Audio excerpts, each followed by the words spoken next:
equity, mate. I will say this about investing. Everything you do learn is cumulative. What I learned at 20 is useful. Equity, mate. Welcome to another episode of Equity Mates, a podcast that follows our journey of investing. Whether you're an absolute beginner or approaching Warren Buffett status, our aim is to help break down your barriers from beginning to dividend. My name is Bryce, and as always, I'm joined by my equity buddy, Ren. How are you going? I'm good, Bryce. Great to be with you again. Yes, it is great to be with you too. I should say excited for this episode. You should. Yes, Ren, excited for this episode. We are back doing an industry deep dive. We haven't done one in a while, but there's a lot of industries to cover, so we thought we'd crack into one. And this deep dive, we're going to be looking at the solar industry, which we know pretty important given what's going on at the moment with climate change and all sorts of things. But we have the perfect partner to support this episode as well. This episode is proudly supported by InStyle Solar, one of the largest solar companies in Australia and a Clean Energy Council approved retailer. Not only is solar a clean energy solution, but there are plenty of financial benefits as well, some of which we'll touch on later in this episode. So why not own your power, don't rent it. InStyle Solar are offering the Equity Mates community 10% off a new solar system. So book a personalized solar consultation with InStyle Solar's experts to start. Head to instylesolar.com/mates. That's instylesolar.com/mates. We'll put this link in the show notes. But Ren, plenty to chat about when it comes to solar. There's a lot going on in the news at the moment. So let's get stuck in. Yeah, well, I think, we've spoken a little bit about the renewable energy transition and why it's so important. I think our most downloaded episode this year, just with the two of us at least, was titled, Can Australia Become the Saudi Arabia of Renewables? Yeah. And we've done 2 episodes on hydrogen this year because we're so excited about it.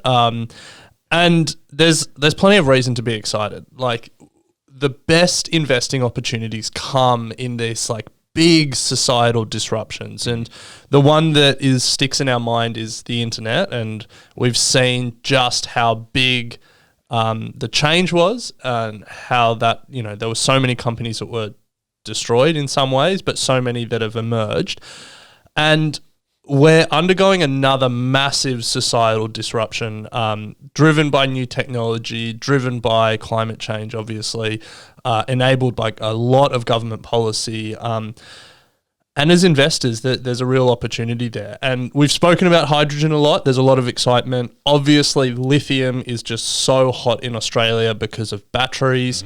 Mm-hmm. But both hydrogen and batteries are storage. We haven't really talked about generation. No. How we actually create electricity.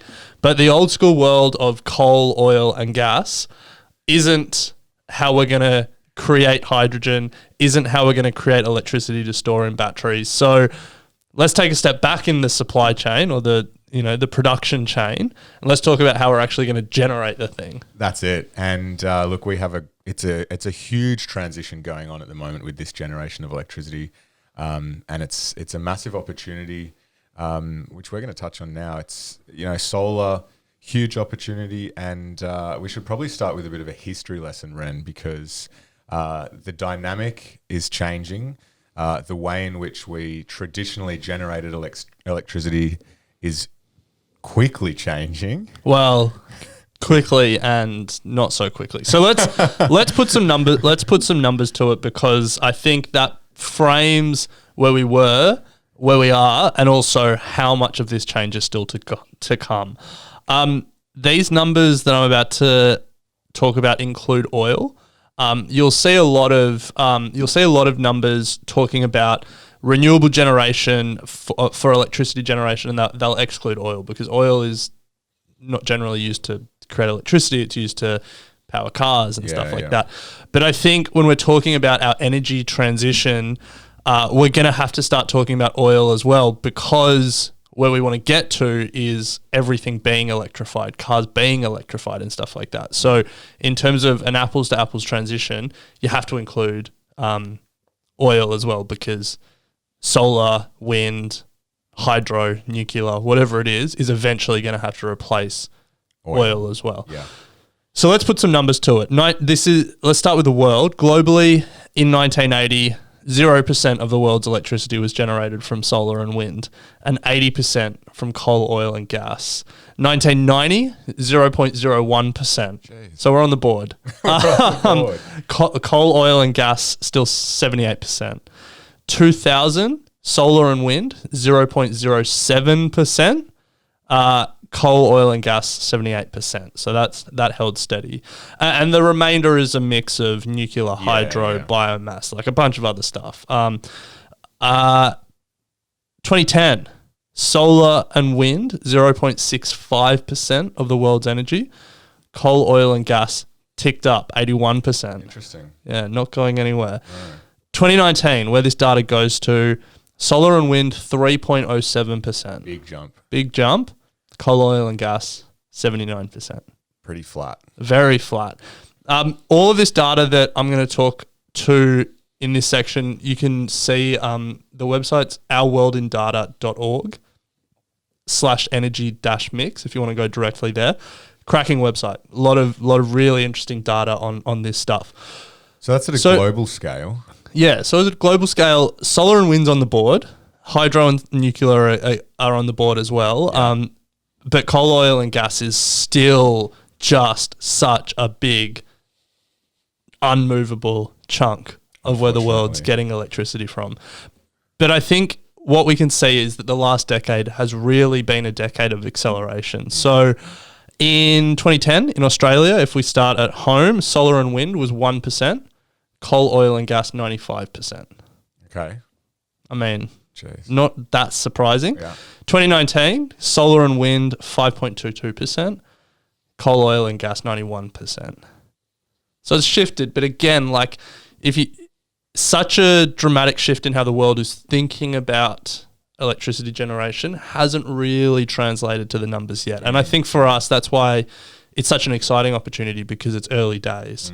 If you go over to the States, 2019, solar and wind 3.8%. 3.9%, coal, oil, and gas 83%.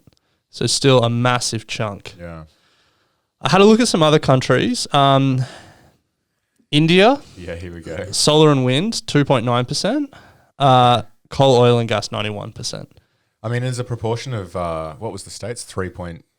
3.87. So okay. China, solar and wind just under 4%.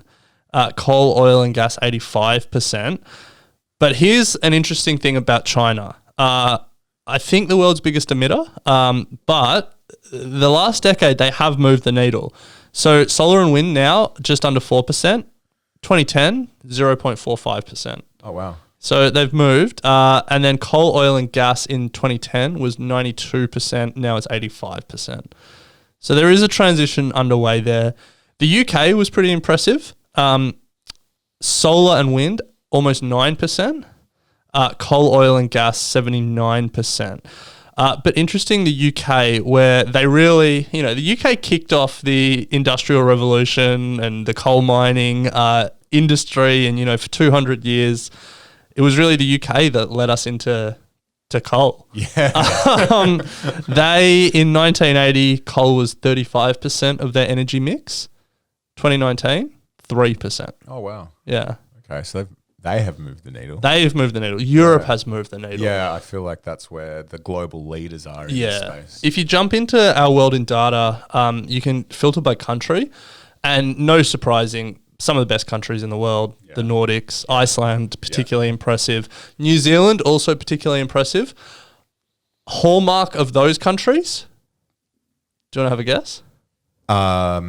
They're cold. You're not a complete... Wind. No, not... I mean, wind is a big part. Yeah, I'm going temperature for some reason. Not quite closely related to temperature. Water. Think water. Okay. Massive share of electricity generation comes from hydro. Yeah, right. Yeah. So, Malcolm maybe had his head in the right place when he was doing pump hydro and Snowy 2.0. So I think for me, that data frames where we are. Think of all of the headlines about the energy transition we need to make, all the commitments that governments are making, all the action and new companies that is springing up in response to this challenge. And we have barely started moving the needle globally. Obviously, if you go country by country, needles are moving at different rates and are at different points. But that's the context in which this discussion takes place and in which where we are in the transition. So there are a couple of factors that are pushing this transition, Ren. We've obviously the first one being climate change. We know that. Yeah. Doesn't need to be spoken about too much. The second Bryce was a climate denier for years. not true. And then obviously government policy is now starting to take a pretty significant part of this transition. Yeah. There's a lot of commitments being made by governments around the world for hitting zero emissions. Would love to see Australia make a commitment. Would love to see Australia make a commitment. We're going to rip through the commitments in a second, and you'll see how out of step Australia is. Pathetic. But anyway, but also the cost of renewables, particularly solar as well, has decreased dramatically over this period of time. And we know when that happens, it just becomes easier for other businesses to adopt and make investments, and it's sort of a flow-on effect from there. Yeah, this is most pronounced in solar. It's pretty unbelievable what's happened. The cost of solar has decreased 80% in the last 20 years. I mean, yeah, that's incredibly significant. Yeah. And have you heard of Moore's law when it comes to computing? Yep. The number of transistors on a semiconductor doubles every 2 years, and computing power doubles every 18 months or something like that. Yeah. There's Slauson's law in the solar space. Swanson's. Oh, I was going to say Slauson's in solar. Swanson's law. In solar. Yeah, in the solar space. Yeah. The price of a solar photovoltaic module decreases by about 20% for every doubling in global solar capacity. So it's already fallen 80% in the last 20 years. If Swanson's law holds, it will mean that as more and more solar rolls out, the price will continue to come down on that curve, which should then have a sort of self-reinforcing cycle that more projects can be justified. There'll be enough payback, so then they'll get built, and then that will reduce the cost further, and then that will open up a whole lot more projects as costs come down. So we should hopefully see this law play out, and we should see a lot more projects get up purely on an economic basis rather than the climate basis. And we'll touch on that. That's going to be a real theme. Yeah. But that's sort of where we've come from, some of the forces driving it. But let's talk about the industry today. Well, we know, we've just seen that there's a big transition taking place, still early days, but renewables are now obviously becoming an increasingly larger part of the world's energy mix. Here in Australia in 2019, renewables was about 21%. Excluding oil. Excluding oil. But in 2021, it's up to about 24%. Yeah. And solar is the largest contributor to our renewable generation here in Australia. It's about 9% of total generation, up from 2% in 2019. Up from 7%. Sorry, 7% in 2019. And a pretty surprising stat, Ren, when you hit me up with this in the office, is that 1 in 4 Australian homes have solar, which is the highest uptake in the world. Yeah. I find that incredible. Do you? Yeah. If you look out my place in Wagga, you look out across the roofs, and I'm not saying. When's the last time you went to Wagga, though? I reckon it's been like 18 months. Yeah, but I mean, we have solar, but look out across Sydney. Well, you're not looking very hard if your house has solar. Just look at your own roof. That's what I mean. I think we're 1 in 50 houses that I look around. If you're in Wagga and you got solar panels, Bryce at equitymates.com, send him a photo. He obviously isn't looking very hard. A quarter of Australians have solar. I do find that. I find that surprising, I think. Well, take it up with the Clean Energy Council, because they're the ones that told me. I think it's and by surprising. told me, I mean published it on their website.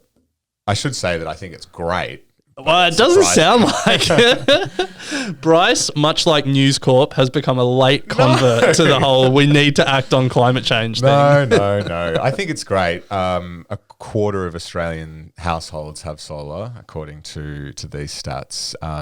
Be great to see 50%.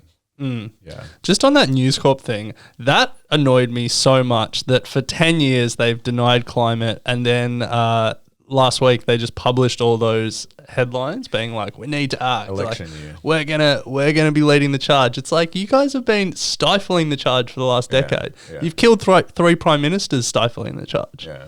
Frustrating. News Corp lift. Yes. Yeah. Better late than never, I guess, but... Yes. But anyway, if we continue with where we're at today, Ren, we've obviously spoken about fossil fuels still providing the major backbone to our electricity grid. Coal was 54% of total generation in 2020 here in Australia. Outside oil. Outside oil. Well, 54% if we exclude oil. Yeah. But the global commitments show that we're only moving in really one direction, and that is towards renewables. America, Biden, he's come out to say that they want 100% carbon-free electricity by 2035. Yep. Pretty significant. UK want net zero by 2050. Same with South Korea, carbon neutral by 2050. Similar to Japan, 2050. China have gone carbon neutral by 2060. And Australia have come in soft with a 26 to 28% reduction from 2005 levels by 2030. So they haven't really stepped it up and matched what other countries around the world have said that they're going to be doing. I hope that is going to change later on this year as when, ScoMo goes to Glasgow. Yep. But it doesn't seem that that's where he's putting his stake in the ground at the moment. It will change. You would hope so. No, it will. He'll have to. Because the EU are trying to figure out how to do basically like a carbon tax on Australian exports that go to Europe, and basically charge us because we don't put a price on carbon, so that will hurt Australian exporters, and then the US is going to put a lot of pressure on us, and it'll happen. Yeah, 2050 still seems like a fair way away, but well, I think what we're going to see in Glasgow is 2030 commitments. So Paris, there are a lot of 2050 commitments, but we should expect to see 2030 commitments coming out of Glasgow. So let's see if ScoMo can represent Australia well. Yes. So, Ren, that is where we're at. We've obviously seen a transition, or are seeing a slow transition away from traditional forms of energy into our renewable mix, and we're seeing some world leaders as well now start to commit to carbon neutral. So, Bryce, before the break, we spoke about the history and where we are in this transition that needs to happen. The world has realized that we need to move away from carbon emitting forms of energy generation, Yes. coal, oil, and gas, Yes. and we need to move towards carbon-free options. Now, this industry deep dive, we're focusing on solar, but I think we need to answer the question why we're focusing on solar here, because it's not the only choice. And, at the start, we spoke about New Zealand and Iceland being two countries that are well ahead of the curve in terms of this transition. And solar isn't a major component for either of those two countries.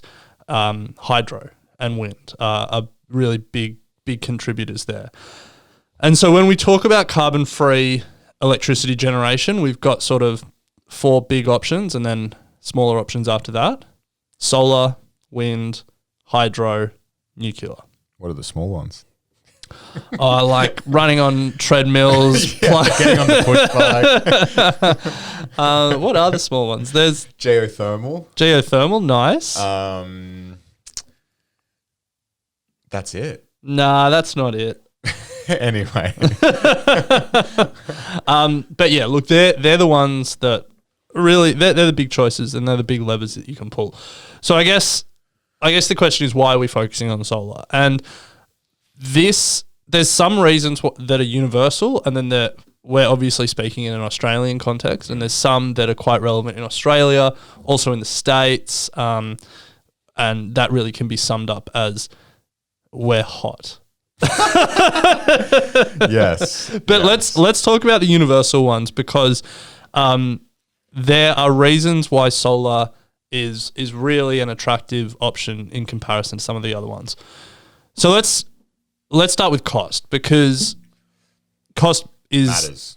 well, cost obviously matters, but like cost is the biggest enabler of a lot of these projects getting up. You know, businesses justify investment decisions based on a return, and solar is the cheapest, and it is continuing to get cheaper. So Lazard, which is a research house or a person, Yeah, I think research house. did a study released in 2020. I think they do this every year. Global levelized cost of generation, US dollars per megawatt hour. And when we talk For about solar. for everything. Okay. Yeah. And when we talk about levelized, that includes the cost, like the capital cost of building the thing. Which is incredibly important to consider. Yeah. Well, that's how you get a return on a project. Yes. Yeah. So, do you want to go cheapest to most expensive, or most expensive to cheapest? Let's go most expensive to cheapest. Okay. Given that you've already looked at the notes, you'll know the answer to this, but what do you think the most expensive is? And this is important, including the cost of building the thing. Well, even if I hadn't looked at the notes, if you were to include the cost of building the thing, you just can't go past nuclear. Yeah. So there's a lot of love for nuclear, and the great reasons for that. But the cost of it is just so much higher. 164 US dollars per megawatt hour for nuclear. Next most expensive, coal. Yeah. 112 US dollars. Then geothermal, 80. Then gas, 59. Then wind. Now, onshore wind, $40 a megawatt hour. Offshore wind. Have you seen like those big wind turbines in like Bit the harder to sea set in up. Europe? Yeah. $86 per Double the megawatt cost of hour. onshore. Yeah. Yeah. And then solar, 36. Comes in at the cheapest. Yeah. So if you know, in Australia, there's a whole debate around why aren't new coal power stations being built, and certain politicians want the government to underwrite it. This is the reason why that is just economically irrational. Silly. A quarter of the cost of coal. $112 a megawatt hour compared to, even if like gas is half the cost. Solar is a third of the cost, a quarter of the cost. Very political. Yeah. So that needs to frame the debate. The first response to why solar is the cost all in to generate a megawatt hour of electricity, it's the cheapest. And so that's why we've seen it. That's why we see it take such a share in Australia, and we've seen it grow so much. So that's from a policy perspective, that's the key thing. The other thing is that Australia's climate and conditions lend itself to a lot of solar. We've got a lot of space. We're very hot. We've got a lot of sun. Yeah.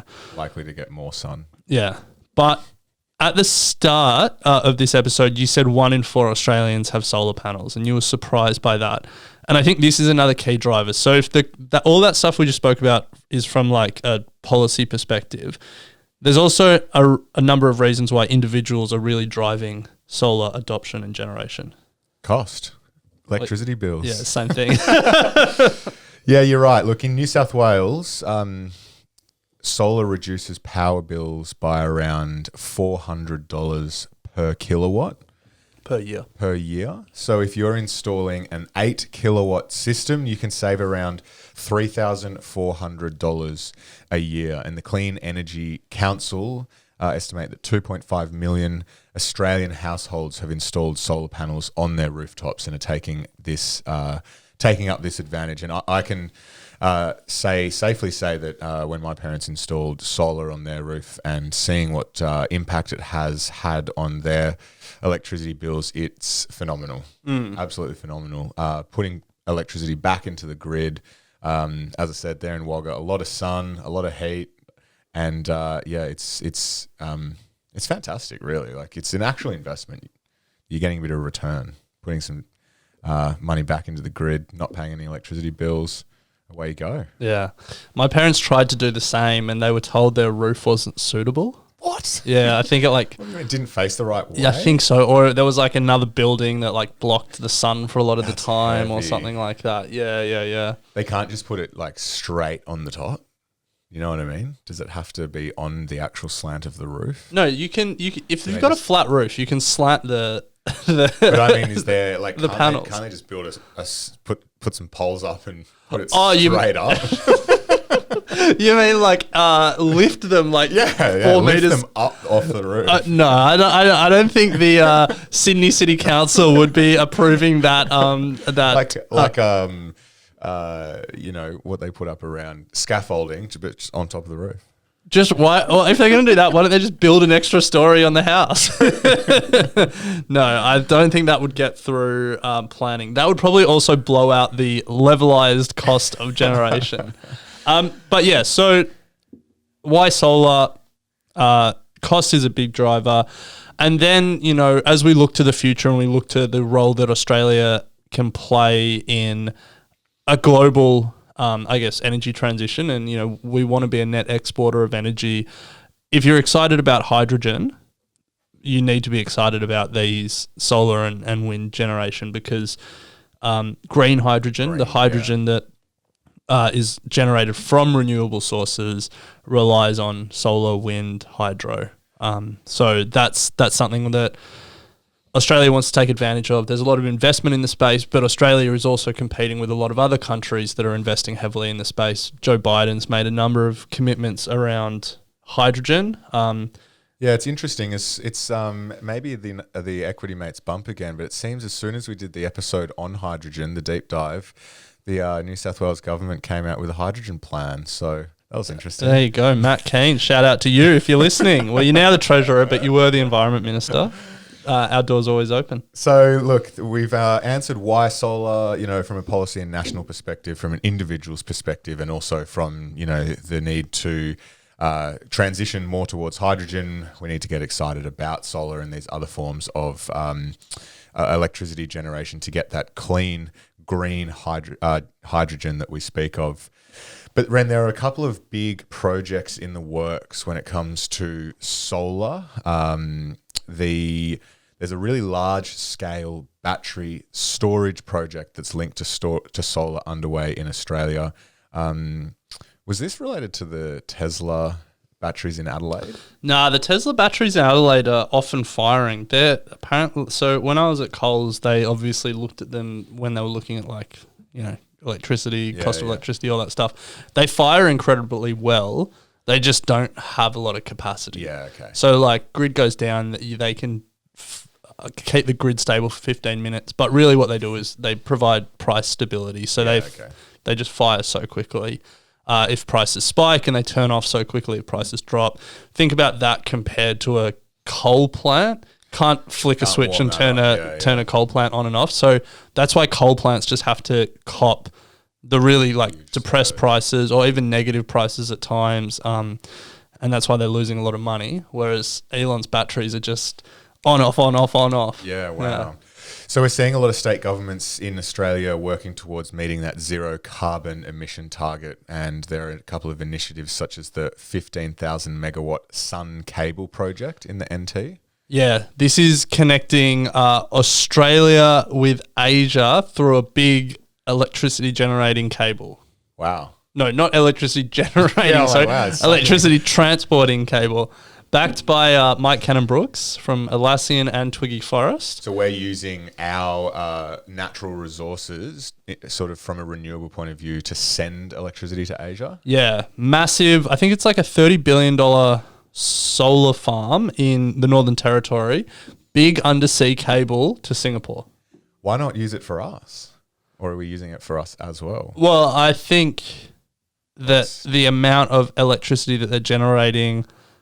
It's probably surplus, but also, like, I am not into the details of this project, Sure. There would be a reason, and then in WA they're trying to build a massive Asian renewable energy hub as well. Like, there's a lot of activity going on here. Yeah. So look, that's a bit of a rundown on what's going on, but given that this is an equities podcast, we have got to chat about the investment opportunities, because there are plenty of opportunities through direct investments in companies, and then later on we'll touch on some of the ETFs and managed funds that you can get into should you be interested in taking advantage of the large transition in renewables and solar that's going on. So let's start with direct companies. Yeah, and I think the caveat here is that this change is happening, but that in terms of like investment opportunities, that remains to be seen. Like, there will be winners and losers, just like with the internet, just like with everything else. And so the due diligence, the investment research can't start and stop with there will be more solar in the future. Therefore, course. all these companies are going to win. All in on solar. But we've tried to give we're going to step through some of the players so you can sort of get an idea of who's in the industry and do some research. But just like pets.com and amazon.com had very different fates, some of these guys might have very different fates as well. So the way I conceptualize the industry is I guess picks and shovels and then the generators themselves. Yeah. There's also like other players. There's like solar installers and stuff like that. None of them, that's pretty small potatoes. None of them are really listed. So the picks and shovels are, the companies that create things for the industry. The solar panels, the different, micro inverter systems and, optimizing systems and all that stuff, monitoring systems like that service the industry with products and services.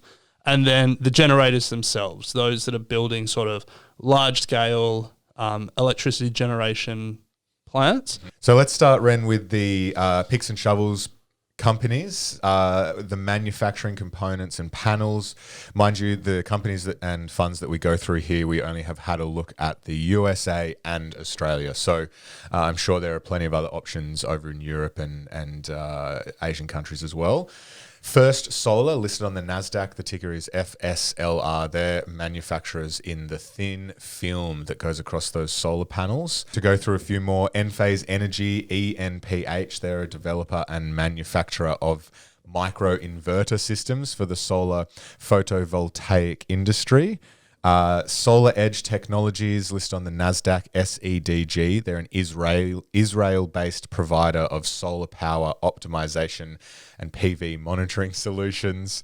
And then a couple more, Empower Group, MPR, listed on the ASX here in Australia.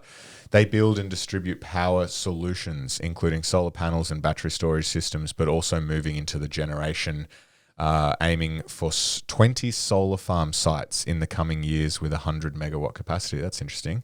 And another one here in Australia is IGO Limited. They're a nickel, copper, cobalt, and lithium miner. We know that a number of those components are very critical for batteries. So a couple of direct plays there for the picks and shovels. Yeah, so I think the key thing there is that the technology is changing rapidly. So, a lot of these companies create solar panels. First Solar have found a new way to create solar panels, but there will be more that come down the pike. And so, if you're going to invest in the picks and shovels play, you just need to be aware that the technology is constantly changing, and the companies that are selling a lot of panels to solar generators around the world, they need to stay ahead of the technology curve to keep their edge, because otherwise, if their technology becomes less effective, then there will be others that usurp them. Yes. So then if we turn to the large scale solar generators, so those that are actually building massive solar farms and feeding electricity into the grid, and that we're buying and using to power things. In Australia, New Energy Solar is probably the biggest name. ASX ticker is NEW, NEU. NEW even.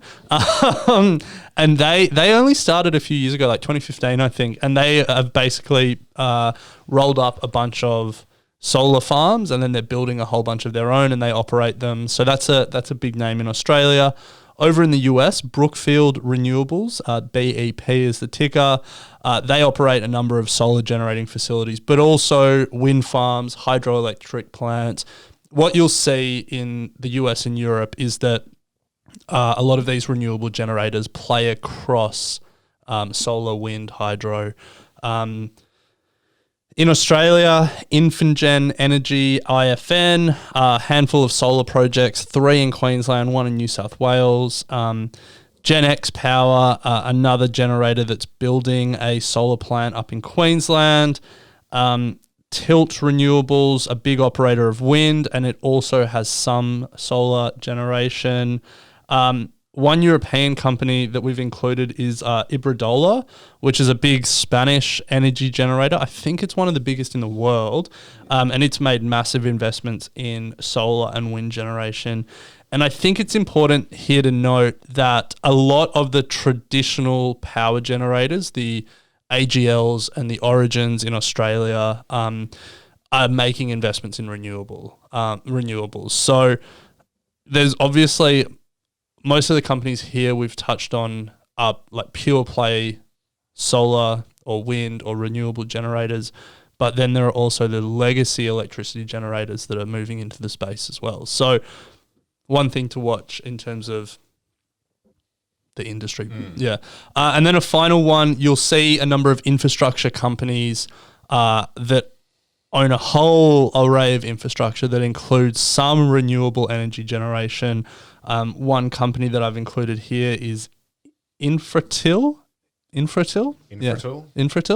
ASX ticker is IFT, but it's a New Zealand-based company. It owns airports, electricity generation, retail, telecom services. So it's a big infrastructure player, but it includes some solar operations. Key caveat when you're looking at a company like this that owns things across a whole array of industries is that even if their solar operations do really well, is that really going to drive overall earnings and overall share price growth compared to some of the other sectors that they play in? And you've got another one here that is unlisted but cool. Yeah, this is just one I wanted to include. Yeah. So SunDrive is a company, an Australian startup that recently received a $3 million grant from the Australian Renewable Energy Agency. They create rooftop solar panels that use copper instead of silver. Now, why is that important, you might ask? Cost. Close. Well, yes, cost. Cost is the outcome. But did you know that globally, solar power units currently account for 20% of overall silver consumption? Wow. I did not know that. Yeah. So if in the spirit of what we were talking about earlier when we were talking about the picks and shovels of the technology is changing and you've got to be aware of where it's going, if SunDrive are able to take the silver out of solar panels but keep them as effective in terms of converting sunlight into electricity, that should bring costs down, and then they will be able to take market share from other picks and shovels players. So they're the kind of developments you need to watch. Fascinating. Speaking of unlisted, we should also give a shout to the supporter and sponsor of this episode, which is InStyle Solar, and we'll give a bit more info on what they do at the end of this episode if you would like to take advantage of a solar system. But Ren, let's have a chat about ETFs and some of the managed funds to close out the investment opportunities. So if we look at some of the ETFs available here in Australia, all your big providers do have an option. So VanEck Global Clean Energy ETF, the ASX ticker is CLNE. It tracks the S&P Global Clean Energy Index. BetaShares Climate Change Innovation ETF, Earth, ERTH is the ticker. They have 100 leading companies that derive at least 50% of their revenue from products and services aimed at addressing climate change and other environmental problems. Then there is the ETFs Battery Tech and Lithium ETF. The ASX ticker is ACDC, a very popular one here in the Equity community. Invests in companies in the Solactive Battery Value Chain Index, which is 30 companies, so a bit more concentrated, involved in the supply chain and production of energy storage batteries, mining companies that produce minerals that are crucial to the manufacturing process, for example. One fund here, and you'll hear from the PM of this expert later this week, is Mary Manning. She runs the Alfinity Fund, which looks at renewables as well. I don't want to be a handbrake, but I do just want to go back to those ETFs because I think there's a point that's worth making there. Sure. You mentioned three there that all sound similar vibes: climate change, clean energy, but it's important to note their scope. So like the BetaShares Climate Change Innovation is quite broad. It's, companies that are working on products and services aimed at addressing climate change and other environmental problems. VanEck gets a little bit narrower, which is clean energy. And then ETF securities is even more narrow in scope. It's batteries.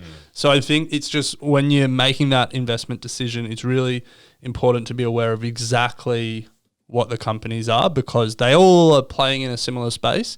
But in terms of what they're actually investing in, there are nuances there. Yeah, so as I said, Ren, join us on Thursday as we hear from Mary Manning.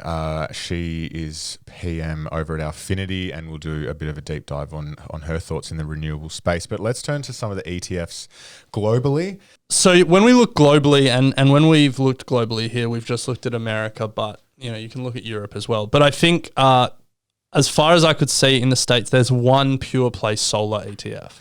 And that's Invesco's solar ETF. Ticker is TAN, T-A-N. And they are this ETF is comprised of companies focused solely on the solar energy industry, as opposed to a lot of these ETFs in Australia, the US, around the world, which are clean energy more generally. So again, important to know the scope. But when you're talking the US, the amount of options is just so much bigger. First Trust have a clean energy ETF listed on the NASDAQ. ALPS, which is an ETF provider I haven't heard of before, also do 26% of that ETF is in solar stocks, big focus on the US and Canada. But iShares have a clean energy ETF. Invesco have a clean energy ETF. SBDR, which is State Street, have a clean energy or clean power ETF. So the choices when you're looking in the States are so big. So then it's really, what fees am I paying? Look under the hood, see what the biggest holdings are, and understand what the methodology is to decide what the biggest holdings are. But yeah, I think there's so much choice out there, and most of us can invest in the States just as easily as we can invest in Australia. But it is good to see that the Australian ETF providers are also coming to the party, because for years we've had sustainable funds, but sustainable funds aren't focused on this transition as much. So full credit to the VanEck, BetaShares and ATF securities of the world for giving us an option to go hard on this energy transition. And then in terms of managed funds over in the US, there's two key ones. There's the Fidelity Select Environment and Alternative Energy portfolio, and then BlackRock have a sustainable energy fund. Both very similar to the approach that these ETFs take in terms of not sustainable, as Ren just mentioned, but more of a focus on the clean energy side of things. So they're your options. That's the industry. Any final thoughts here? No, I think for me, I'm not in any of those ETFs, but the more that we talk about this, we've done a deep dive on hydrogen. We've got Mary Manning coming up later this week, which I'm sure is going to convince me even more. It's a space that I certainly want to start getting more active in terms of investments and starting to understand the companies more and the dynamics of the industry. And as you said right at the top, Ren, it's big changes like this, societal changes that produce a lot of opportunity. It doesn't mean that you go all in and it's just going to be a winning opportunity from right now, but it's one where we have the the advantage of being at the very start of this as this transition takes place. So it's an exciting time. Yeah, I think from doing the research for this episode, thinking about it, I'm the same as you. I haven't really invested in the solar industry in particular.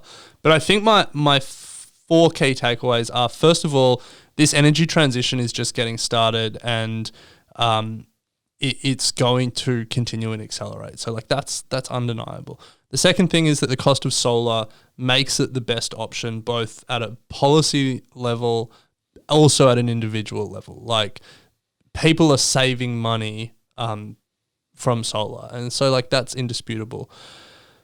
But the third thing is that electricity generators are price takers. So they're a commodity product. Electricity is electricity, regardless of how it's generated. It all powers lights the same. And so you're really subject to market forces there if you're an electricity generator. And that's not a great That's not a great position to be in terms of having, you'd rather have pricing power as a company than be a price taker.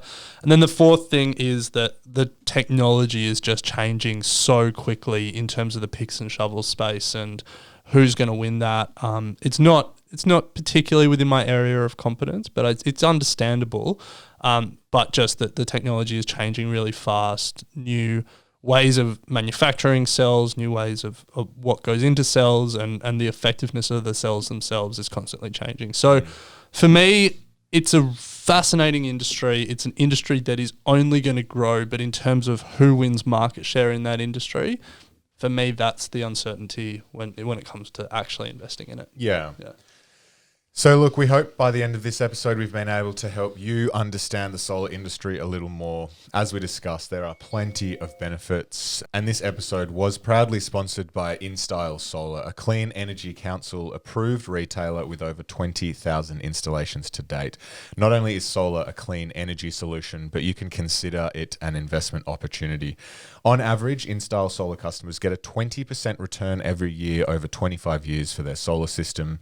So don't rent your power. With $0 deposit and zero interest finance options, you can now pay for your system instead of paying a power bill. InStyle Solar are offering the Equity Mates community 10% off a new solar system, so you can book a personalized solar consultation with InStyle Solar's experts to start today. Head to instylesolar.com/mates. That's instylesolar.com/mates. We will have that in the show notes. I can attest my parents love their solar system. If I was owning a house, I'd certainly get one on my roof as well. But unfortunately, Ren, we don't own any property. Yeah, maybe there's a business in getting solar panels for renters. Yeah, big business, I reckon. Yeah. We'll take that up with the portable solar panels. Yeah, love that. Not a fixture, it's chattel. You take it with you. Yeah, take it with you wherever you go. But anyway, Ren, always good to chat. We'll be back next week with an EM chat on Monday. But stick around with us on Thursdays. We have Mary Manning, who we had on earlier this year. And it's a fantastic conversation. So I'm really excited for that one. But otherwise, chat next week. Sounds good. Equity mind. I will say this about investing. Everything you do learn is cumulative. What I learned at 20 is useful.